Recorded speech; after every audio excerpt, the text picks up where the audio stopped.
This week on United States of Europe, the President of the United States is in Europe to promote free trade, specifically TTIP. What's TTIP? Well, according to the internet, it's, dear God, it's terrible! TTIP, the Transatlantic Trade and Investment Partnership. What is it exactly? Well, if you do a simple search on Google, you'll find one item for TTIP and 99 saying, Stop TTIP! You'd think TTIP stands for torturing toddlers and impaling penguins.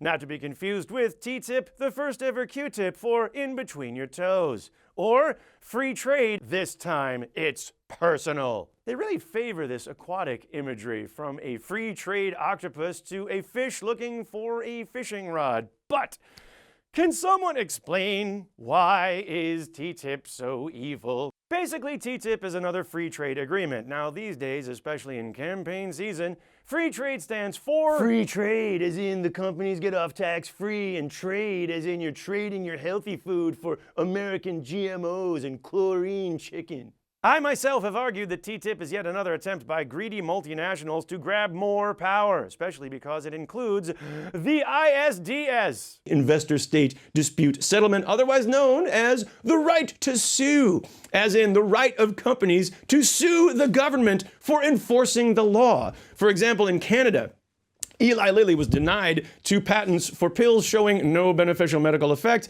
and now the drug company gets to sue Canada for $500 million in lost revenue. Terrible, right? So, I interviewed an expert on the subject. Jim Mathis is a professor of international trade law, and this guy is a bona fide hippie. First, he looks like a cross between Bernie Sanders and Jeremy Corbyn. And second, as a warm-up, I asked Professor Mathis if he owned a car, and here's how he answered. I own a 1972 Volkswagen camper bus. Total hippie! Surely this guy can explain why Germany will object to adding all these investor protections so companies can sue the government. These aren't new. In Europe, Germany has more investor-state treaties in their investment treaties than any other country on earth. Okay, but surely he can explain why the EU is doing all these backroom deals with corporate lobbyists. But actually, he said, we are in a European Union that has a lot more accountability than it did 25 years ago. Yeah, but surely TTIP is going to allow America to override EU laws against fracking, against GMOs, against chlorine chickens? My own feeling is that European law can't be changed by a trade agreement. But Jamie Oliver wrote an internet meme. Hopefully, we can create a common sense middle ground to have a reasonable debate about these important issues.